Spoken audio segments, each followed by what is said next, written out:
Hallelujah.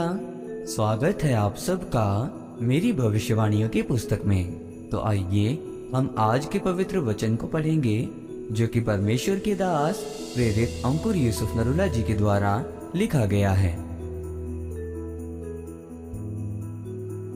Abraham की संतान।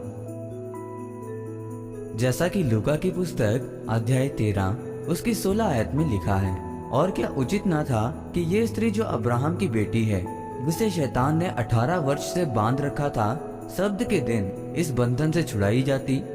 मेरे प्रियो, बाइबल में लिखा है कि जब प्रभु यीशु मसीह शब्द के दिन आराधनालय में उपदेश कर रहे थे, तो एक स्त्री जो 18 वर्ष से कुबड़ेपन की दशा में थी, वो वहां आई और प्रभु यीशु मसीह ने उसे देखकर बुलाया और कहा, हे नारी, तू अपनी दुर्बलता से छूट गई। तब उसने उस पर हाथ रखे और वो तुरंत सीधी हो गई और परमेश्वर की बड़ाई करने लगी। जब परमेश्वर शब्द के दिन कुबड़ी को चंगा कर रहे थे, तो आराधनालय के सरदार रिसिया कर कहने लगे कि तुमने शब्द के दिन कुबड़ी को क्यों चंगा किया।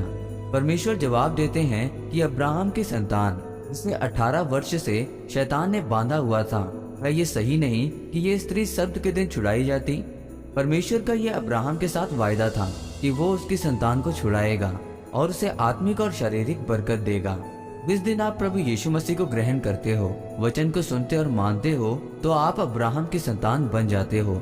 फिर आप अपने जीवन में ये नहीं सोच सकते मेरे धर्म के लोग क्या कहेंगे, मेरे मोहल्ले वाले क्या कहेंगे। आप अपने जीवन की अभिलाषा को जब क्रूस के ऊपर चढ़ा देते हो, तो तब आप अब्राहम की संतान बन जाते हो। परमेश्वर कहते हैं कि अब्राहम की संतान बंधी रहे, मैं इस बात को कबूल नहीं करता। छूट जाओ इन बंधनों से। लिखा है उसने हाथ रखा, लिखा है उसने हाथ रखा और कुबड़ी सीधी हो गई। इस तरह से आज जब आप चर्च जाते हो, आप वचन को सुनते हो, परमेश्वर से प्रार्थना करते हो, तो बीमारियां जाती हैं, आप में से दुष्ट आत्मा जाती है, आप सीधे हो जाते हो और चंगे हो जाते हो। जब कोई किराएदार घर नहीं छोड़ता, तो आपको केस करना पड़ता है और आप कोर्ट में बताते हो कि इसका एग्रीमेंट खत्म हो गया है, ये फिर भी नहीं जा रहा है, तो वो घर छोड़ेगा, क्योंकि उसको पता है कि अगर मैं नहीं जाऊंगा तो कोर्ट मुझे जेल भेज देगा। आज आपका कोर्ट बाइबल है, जो कहती है कि यीशु के कोड़े खाने से तुम चंगे हो चुके हो।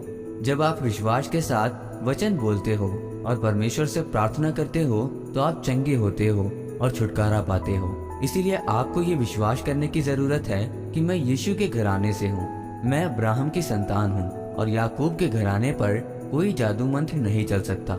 शैतान चाहे कुछ भी कर ले, आपके मुंह के वचन सही होने चाहिए, तब आपकी जीत पक्की है। इसीलिए आपको रोज सुबह उठते ये शब्द बोलने हैं कि आप परमेश्वर की पसंदीदा बेटे और बेटियां हैं। आमीन। आइए इस प्रार्थना को आप मेरे साथ एक मन होकर करें। सर्वशक्तिमान परमेश्वर, इस वचन के लिए मैं आपका धन्यवाद करता हूँ। परमेश्वर, मैं ये प्रार्थना करता हूँ कि आपके वचन मेरे जीवन में पूरे हों, कि मैं अब्राहम की संतान हूँ। इसीलिए मेरे जीवन में और मेरे घराने में सभी शैतानी बंधनों से छुटकारा मिले, प्रभु यीशु मसीह के नाम में। आमीन। परमेश्वर आप सबको आज के वचन के ऊपर मनन करने के द्वारा आशीषित करे। आमीन।